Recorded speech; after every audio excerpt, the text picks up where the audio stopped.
బుడమేరు పొంగి బుడమేరుకి కొన్ని చోట్ల గండి పడడం వల్ల బెజవాడలోని కొన్ని ప్రాంతాలు ఈ వరద నీటితో ముంపుకు గురైనటువంటి నేపథ్యంలోనే ఇప్పుడు అసలు బుడమేరు పొంగడానికి కారణం ఆంధ్రప్రదేశ్ ముఖ్యమంత్రి చంద్రబాబు నాయుడు అని జగన్మోహన్ రెడ్డి ఆయన మీద కొన్ని ఆరోపణలు చేస్తూ చంద్రబాబు మీద జగన్మోహన్ రెడ్డి బురద జల్లేటువంటి ప్రయత్నం చేస్తున్నటువంటి నేపథ్యంలో అసలు బుడమేరు ఎక్కడైతే స్టార్ట్ అవుతుందో అక్కడికి దగ్గరలో మనం ఉన్నాం. ముత్యాలంపాడు అనేటువంటి ఒక గ్రామంలో ప్రస్తుతం మనం ఉన్నాం. ఈ గ్రామం యొక్క కొంతమంది స్థానికులు మన దగ్గర ఉన్నారు.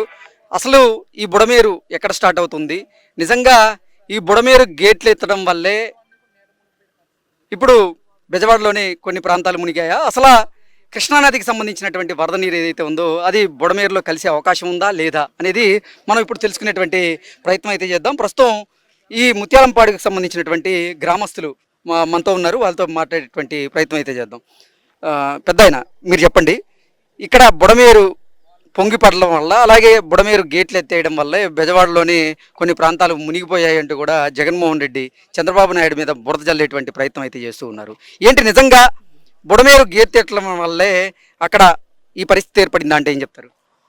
యాక్చువల్గా బుడమేరు ఇది రావటం అనేది స్టార్టింగ్ ఈ మైలవరం పైనుంచి ఏకొండూరు దగ్గర నుంచి వస్తుంది, ఇంకా పైనుంచి కూడా వస్తుంది, కానీ మెయిన్ మాత్రం ఇక్కడ నుంచి స్టార్ట్ అవుతుంది. ఇక్కడ రెండు వాగులు వస్తాయి, ఇది రెడ్డిగూడి నుంచి వచ్చేది కోతుల వాగాను, ఇటు నుంచి వచ్చేది బుడమేరు అని రెండు కలిసేసి ఇక్కడ నుంచి బాగా పెద్దగా ఎక్కువ అవుతుంది అనమాట. యాక్చువల్గా 9-10 వేలు వస్తే మాక్సిమం ఎక్కువ క్యూసెక్లు వచ్చేది ఇంతకుముందు. ఇవాళ అదే 30,000 వచ్చింది, 30,000 క్యూసెక్లు వచ్చింది వాడి వల్ల బ్లడ్ వచ్చేటప్పుడు. అందు గురించే ఇంత మా ఊర్లో ఇవన్నీ కూడా మునిగిపోవడం కారణమైంది. ఇక్కడ ఏంటంటే ఎప్పుడు సంజయ్ రెడ్డి గారి టైంలో ఇక్కడ వెలగలేరు దగ్గర రెగ్యులేటర్ ఒకటి కట్టారు. ఆ రెగ్యులేటర్ దేనికి కట్టారు, బీడీసీ అంటారు, బుడమేరు డైవర్షన్ కెనాల్ అని. అది వచ్చేసేసి వెళ్ళి పెర్రీ దగ్గర వెళ్ళి కృష్ణానదిలో కలుస్తుంది. అది ఇక్కడ లాకులు దించేసి ఉంటే ఇక్కడ ఫ్లడ్ ఎక్కువ వచ్చినప్పుడు ఒక లెవెల్ మెయింటైన్ చేస్తారు, 10 అడుగులు ఎంతో మెయింటైన్ చేసేసి ఆ లెవెల్కి వచ్చిన తర్వాత అప్పుడు గేట్లు లేపుతారు పైకి, ఆ గేట్లు పైకి లేపుతారు ఫ్లడ్ ఎక్కువ వచ్చినప్పుడు. అప్పుడు లేపినప్పుడు ఏంటంటే మనకి వచ్చేసేసి ఇటు వైఎస్ఆర్ కాలనీ, రాజరాజేశ్వరిపేట, సింగనగర్, పాయికాపురం ఈ ఎఫెక్టెడ్ ఏరియా అంతా బాగా పడుతుంది. ఇంకా ఎక్కువ వస్తే మాత్రం 1 టౌన్లో కూడా పాల ఫ్యాక్టరీ 1 టౌన్లో అటు కూడా వెళ్తాయి. ఓకే, అంటే అసలు ఈ కృష్ణా నీటికి సంబంధించినటువంటి వరద ఈ బుడమేరు కాలువలో కానీ వాగులో కానీ కలిసేటువంటి పరిస్థితి ఉందా అంటే ఏం చెప్తారు? అస్సలు లేదు. అటు కృష్ణా అనేది ఇటు పై ఇది ఎగవ, ఇది ఎగువ ఎప్లాండ్. ఇది కృష్ణానది రావాలంటే అక్కడి నుంచి ఇక్కడ రావాలంటే దాదాపు 100 అడుగులు ఉంటుంది. అసలు వచ్చే పరిస్థితి లేదు. ఇక్కడి నుంచే వెళ్తా ఉంటది, కృష్ణానదిలో కలుస్తూ ఉంటది వెళ్ళి.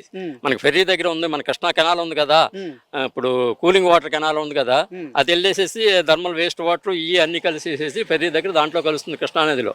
అంతే తప్పితే కృష్ణా వాటర్ ఇటు పైకి ఎగకు రావడం అనేది ఎక్కడ లేదు. అది మరి తెలిసి తెలియక మాట్లాడటం అటువంటి వాళ్ళు.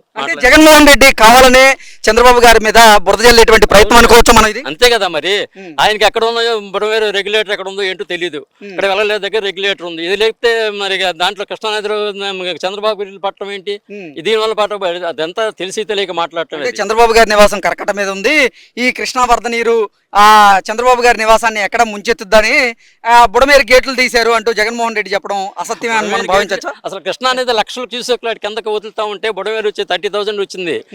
దానికి సంబంధం ఉంది అసలుకి? అసలు పొరపాటున అది అసలు తెలియక మాట్లాడటం, అది అజ్ఞానంతో మాట్లాడటమేనండి, అది అంతకుమించి ఏం లేదు అసలు. ఓకే, బుడమేరు మొదటి నుంచి కూడా ఈ ప్రాంతాలు అంటే బుడమేరుకు సంబంధించి వరద నీరు ఈ ప్రాంతాలని గతం నుంచే ముంచెత్తాయి కదా, మరి జగన్మోహన్ రెడ్డి ఈ ప్రాంతాల్లో జగనన్న కాలనీలను ఎందుకు నిర్మించినట్లు అంటారు?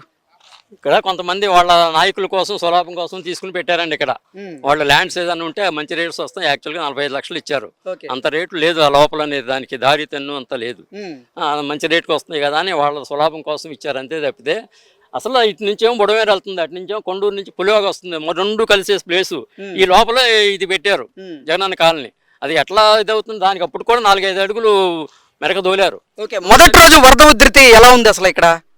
మొదటి రోజు బాగానే ఎక్కువ వచ్చింది, తర్వాత రోజున పైన గళ్ళు బండి, ఈ బుడమేరుకి గళ్ళు పడేసేసి ఇటు మా ఊరి మీదకి వచ్చేసేసి చెరువు నిండి ఇటు పొరిలేసేసి ఇదంతా దీని మీద ఇంత లోతు వచ్చింది. ఓకే, మీ ఊరికి సమీపంలో ఉన్న బుడమేరు దగ్గర ఎక్కడ గండి పడింది, అక్కడ ఇప్పుడు గండి పూర్తి చేశారా? లేదు, పోడ్చాలి, ఇప్పుడు పోవటానికి కూడా కుదరదు. బుడమేరుకి పైన మా ఊరు పొలాలే, మా ఊరు పొలాల మీద నుంచే మా ఊరి మీదకి వస్తుంది. పెల్లటూరు పెద్ద చెరువు అని ఉంది, వెస్ట్ ట్యాంక్ అని, ఆ ట్యాంక్ చెరువు గండిపడి దాని పక్కన బుడమేరు కూడా గండిపడి 300-400 మీటర్లు గండిపడింది, పెద్ద పెద్ద గళ్ళు పడినాయి అక్కడ. ఇప్పుడు వెళ్ళే పరిస్థితి లేదు, పొలాలు కూడా ఇంకంతా ముంపులోనే ఉన్నాయి, ఇది ఎట్లాగానే ఉన్నాయి. ఓకే, మీకు రాష్ట్ర ప్రభుత్వం మొదటి రోజు నుంచి ఇక్కడ సహాయక చర్యలు ముమ్మరంగా చేపడుతుంది. మీకు కావాల్సినటువంటి ఆహారాన్ని అలాగే తాగునీటి సమస్యలను కూడా వాళ్ళు తీర్చేటువంటి ప్రక్రియ ప్రారంభించారు. మీకు అందిందా అన్ని? వస్తున్నాయండి. మేము డైలీ ఎమ్మెల్యే గారితో టచ్లో ఉంటున్నాము. ఓకే, ఆయన ద్వారా కూడా మాకు ఏంటి ప్రభుత్వం ఎలా స్పందిస్తుంది? ప్రభుత్వం మాకు బాగానే స్పందిస్తుంది. మన కూడా వెస్ట్లోనే వచ్చారు, ఎంఆర్ఓ ఆఫీస్ వాళ్ళు కూడా వచ్చారు కొంతమంది, మాకు కావాల్సినవన్నీ చూస్తూనే ఉన్నారు. కాకపోతే ఏంటంటే ఇక ఈ ఎఫెక్ట్ ఇప్పుడు దాకా ఊళ్ళో నిన్నటి నుంచి ఊళ్ళోకి రావడానికి కూడా నిన్నటి నుంచే కొంచెం ఇదిగా ఉంది. అప్పటి వరకు ఎవరు వచ్చే పరిస్థితి కూడా లేదు.